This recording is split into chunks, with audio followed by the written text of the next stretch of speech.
금리 인하 기대감 속에 시장금리가 하락하면서 은행권의 주택담보대출 금리는 8개월 연속 떨어졌습니다. 하지만 하반기 대출 문턱은 더욱 높아질 것으로 전망됩니다.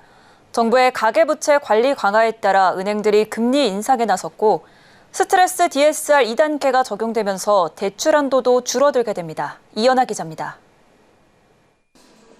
한국은행이 어제 발표한 금융기관 가중평균 금리 자료에 따르면 지난 6월 은행의 신규 취급액 기준 대출금리는 전달보다 0.07%포인트 내려간 연 4.71%입니다. 기업 대출은 4.88%로 전달보다 0.02%포인트 하락했고 가계대출은 전달보다 0.23%포인트 내려간 4.26%를 기록했습니다.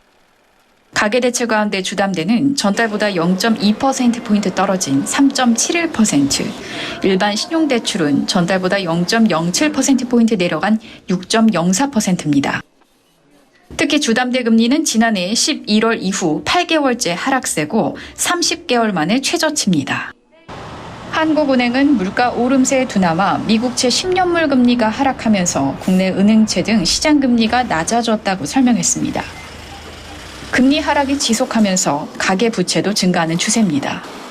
KB국민, 신한, 하나, 우리, NH농협은행 등 5대 시중은행의 가계대출 잔액은 708조 5,723억 원인데 2021년 7월 이후 가장 큰 폭 증가입니다. 금융당국이 지난달부터 가계대출 총량관리 압박 기조로 접어들었고 이에 따라 5대 시중은행과 인터넷은행까지도 일제히 금리 인상으로 가계대출 증가 방어에 나서고 있습니다.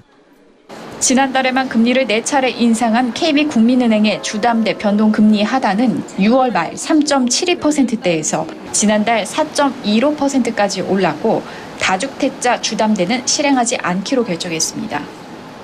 우리은행은 지난달 2차례 금리를 올린 데 이어 내일부터 주담대 5년 고정금리를 0.15에서 0.3%포인트 인상합니다. 신한은행은 오늘 내부회의를 거쳐 오는 7일부터 주담대 금리를 최대 0.3%포인트 올리기로 결정했습니다. 사실상 시장금리가 떨어지지만 가상금리를 조정해 주담대 금리를 높이고 있는 상황입니다. 금융당국이 하반기 가계부채 조이기의 속도를 높일 것으로 예상되면서 금융권의 주담대 금리 인상 기조는 당분간 이어질 것으로 전망됩니다.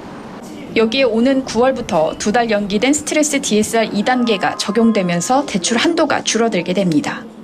이에 따라 하반기에는 대출 문턱이 높아질 것으로 전망됩니다. 서울경제TV 이연아입니다.